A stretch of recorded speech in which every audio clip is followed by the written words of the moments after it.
Bienvenue sur ma chaîne YouTube. Aujourd'hui, l'objectif c'est de vous montrer comment je crée donc des courriels de publipostage. Donc l'idée c'est que je mets un texte commun à plusieurs personnes, sauf que j'essaie de personnaliser en mettant le prénom, l'email et autres. Et donc j'obtiens ce résultat que vous pouvez voir. Donc là je me suis envoyé à moi et ici, voilà, ça fait deux personnes différentes, donc Parlotte et là, c'était Cerise. Donc, grâce à un tableur que j'avais précédemment préparé avec différents noms. Si vous trouvez le résultat réussi, je vous remercie de me mettre un pouce vers le haut et de me laisser un commentaire. Et n'hésitez pas à vous abonner à ma chaîne pour voir d'autres contenus de ce genre. Je vous remercie et je vous dis à bientôt.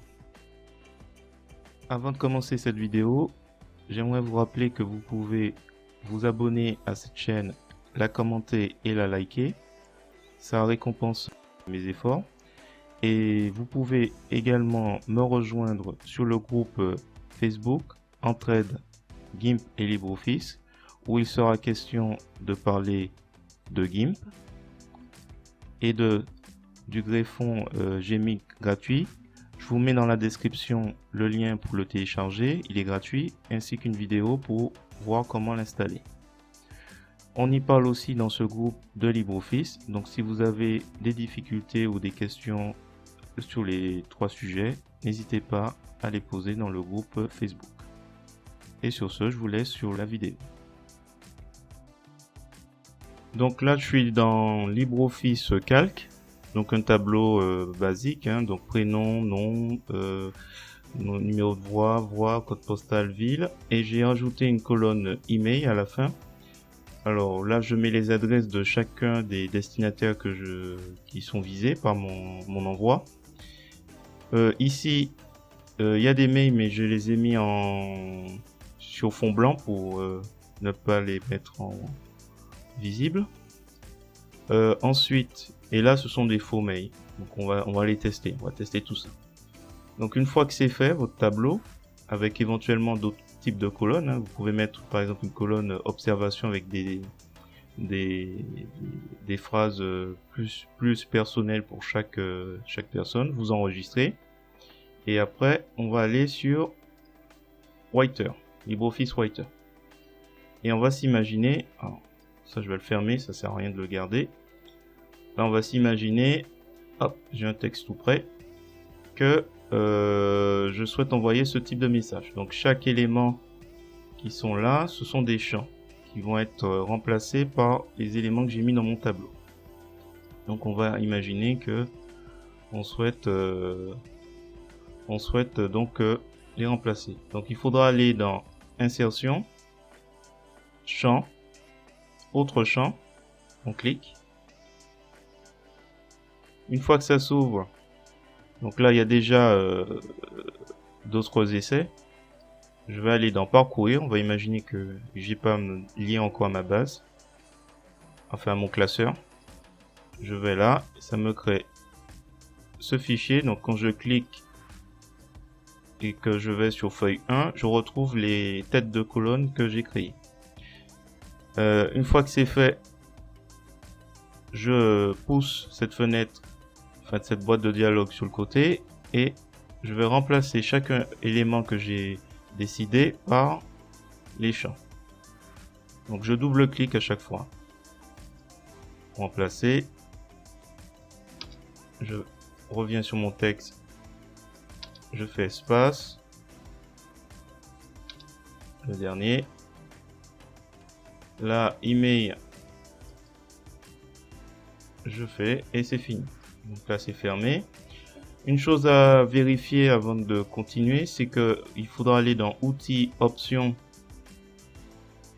et LibreOffice Writer, courriel de publipostage.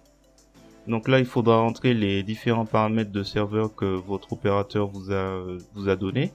Donc moi, j'ai tout entré, donc mon adresse de courriel entrant, donc l'expéditeur, le mot de passe et tout. Voilà. Et il faudra tester les paramètres. Donc là, par exemple, je vais tester. Et normalement, ça devrait être bon. Voilà. Je ferme. Je fais OK. Et ensuite, je vais aller dans Affichage. Je vais aller dans Barre outils. Et je vais descendre à Mes lignes. Pour faire apparaître cette barre. Alors, si vous avez ces éléments grisés, il faudra cliquer ici. Alors, je sais pas si c'est un bug. Et aller sur courriel. Donc, je vais faire terminer.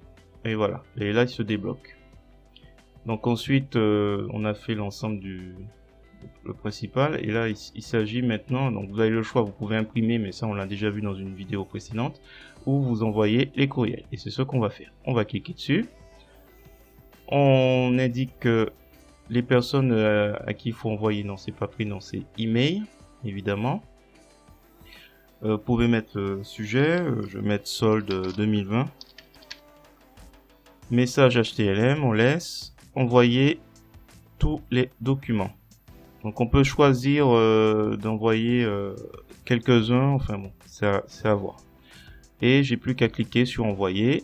Il me fait une petite fenêtre et là il envoie tous les courriels individuellement. Donc on attend, il y en a 9.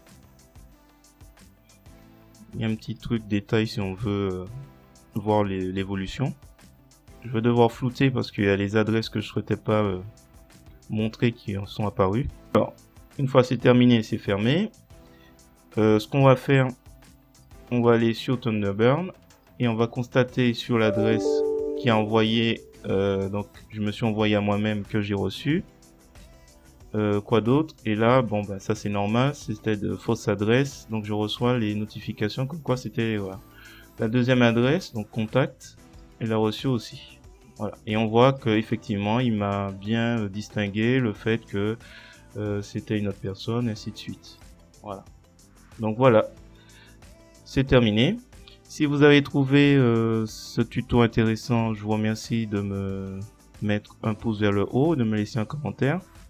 Donc, comme vous pouvez le voir, je suis pas trop adepte de ce genre de procédure, sauf si c'est une association qui envoie ses propres membres. En général, c'est pour du spam et il faudra vous renseigner auprès de votre opérateur s'il accepte parce qu'au bout d'un certain nombre d'envois, peut-être 10 ou 50, il peut vous bloquer. Donc c'est pas réellement fait pour envoyer des milliers de mails. Voilà. Je vous remercie et je vous dis à bientôt.